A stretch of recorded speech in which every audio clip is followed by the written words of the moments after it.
வாரணாசி தொகுதியில்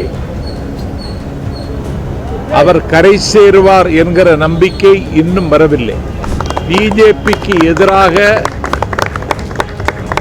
எல்லா கட்சிகளையும் ஒருங்கிணைக்க முடியும் என்று முதலில் நம்பியவர் ஸ்டாலின் என்பதை விட நடைமுறைப்படுத்தியவர் ஸ்டாலின்.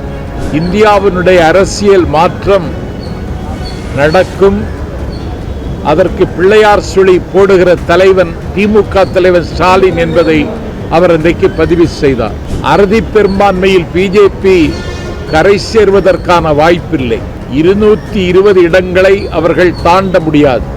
திமுகவின் தேவை தமிழகத்தோடு முடிந்து விடவில்லை. தேசிய அரசியலில் அதனுடைய பங்களிப்பு மிக முக்கியமானது என்பதை மிக நீண்ட இடைவெளிக்கு பிறகு அண்ணன் ஸ்டாலின் அவர்கள் கல்வெட்டாக இன்றைக்கு பதிவு செய்திருக்கிறார்.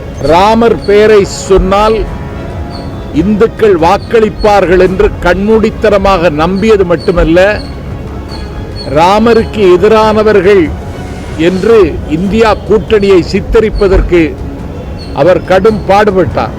இன்றைக்கு மோடி திசை திருப்ப முயற்சித்தார். மோடியை இன்றைக்கு இந்திய மக்கள் ஓரம் கட்டியிருக்கிறார்கள். சரித்திரத்தினுடைய குப்பை தொட்டியில் மோடி தூக்கி வீசப்படுவார். அந்த காரியத்திற்கு அகரம் எழுதியவன் ஸ்டாலின் என்று வரலாறு திமுகவை வாழ்த்தும்.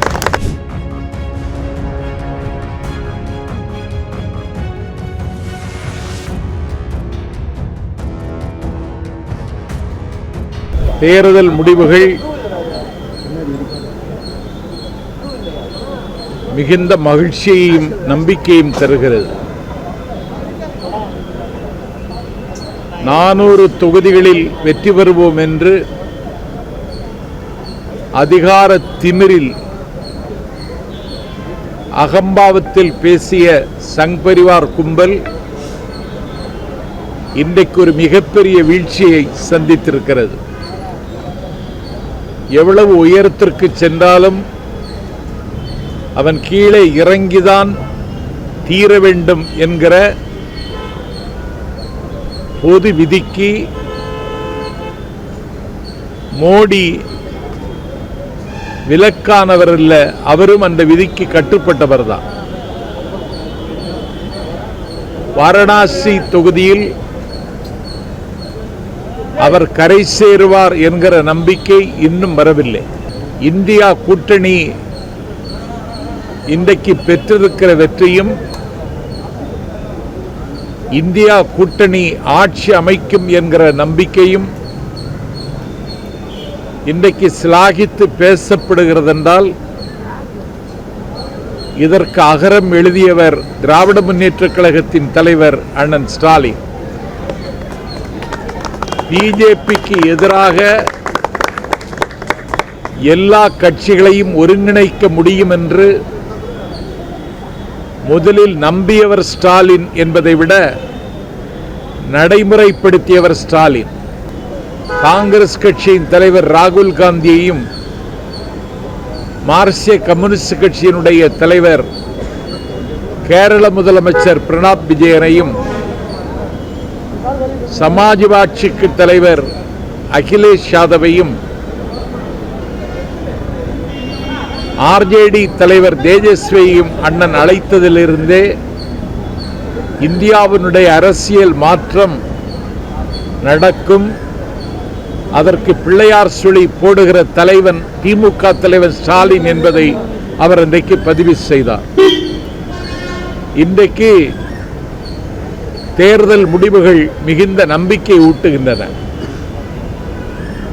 அறுதி பெரும்பான்மையில் பிஜேபி கரை சேர்வதற்கான வாய்ப்பில்லை. தமிழகற்ற நாஞ்சில் சம்பத் சொல்லுகிறேன், 220 இடங்களை அவர்கள் தாண்ட முடியாது. ஆகவே தேசிய அளவில் மராட்டியத்திலும் உத்தரப்பிரதேசத்திலும் இன்றைக்கு ஒரு மிகப்பெரிய வெற்றியை இந்தியா கூட்டணி பெற்றிருக்கிறது. ஆகவே இந்தியா கூட்டணி ஆட்சி அமைக்கும் என்கிற நாட்டு மக்களினுடைய நம்பிக்கைக்கு பங்கம் வராதென்றே நான் நம்புகிறேன். ஆகவே திமுகவின் தேவை தமிழகத்தோடு முடிந்து விடவில்லை. தேசிய அரசியலில் அதனுடைய பங்களிப்பு மிக முக்கியமானது என்பதை மிக நீண்ட இடைவெளிக்கு பிறகு அண்ணன் ஸ்டாலின் அவர்கள் கல்வெட்டாக இன்றைக்கு பதிவு செய்திருக்கிறார். ஒரு 220 கோடி இஸ்லாமிய பெருமக்களை தனிமைப்படுத்தியது மட்டுமல்ல, தவிக்க விட்டவர் மோடி. ராமர் பெயரை சொன்னால் இந்துக்கள் வாக்களிப்பார்கள் என்று கண்மூடித்தனமாக நம்பியது மட்டுமல்ல, ராமருக்கு எதிரானவர்கள் என்று இந்தியா கூட்டணியை சித்தரிப்பதற்கு அவர் கடும் பாடுபட்டார். இந்தியா கூட்டணி வெற்றி பெற்றால் புல்டோசர் வைத்து ராமர் கோவிலை உடைப்பார்கள் என்று ஒரு பொறுப்பான இடத்தில் இருக்கிற பிரதமர் தப்பாக செய்த பிரச்சாரம் நாட்டு மக்கள் மத்தியில் மிகப்பெரிய கோபத்தை உருவாக்கி தந்திருக்கிறது. பல்வேறு இனங்களும் மொழிகளும் பண்பாடுகளும் பன்மைத்துவம் கொண்ட இந்தியாவினுடைய போக்கை இன்றைக்கு மோடி திசை திருப்ப முயற்சித்தார். மோடியை இன்றைக்கு இந்திய மக்கள் ஓரம் கட்டியிருக்கிறார்கள். பாபர் மசூதியை உடைத்து நொறுக்கி இந்த நாட்டில் அநியாயம் செய்த அத்வானி அரசியலில் இன்றைக்கு கண்டுகொள்ளப்படாமல் இருப்பதைப் போல சரித்திரத்தினுடைய குப்பை தொட்டியில் மோடி தூக்கி வீசப்படுவார். அந்த காரியத்திற்கு அகரம் எழுதியவன் ஸ்டாலின் என்று வரலாறு திமுகவை வாழ்த்தும். இதுபோன்ற செய்திகளை மேலும் தெரிந்து கொள்ள எங்களது யூடியூப், ஃபேஸ்புக் மற்றும் ட்விட்டர் ஆப்களை சப்ஸ்கிரைப் செய்யவும்.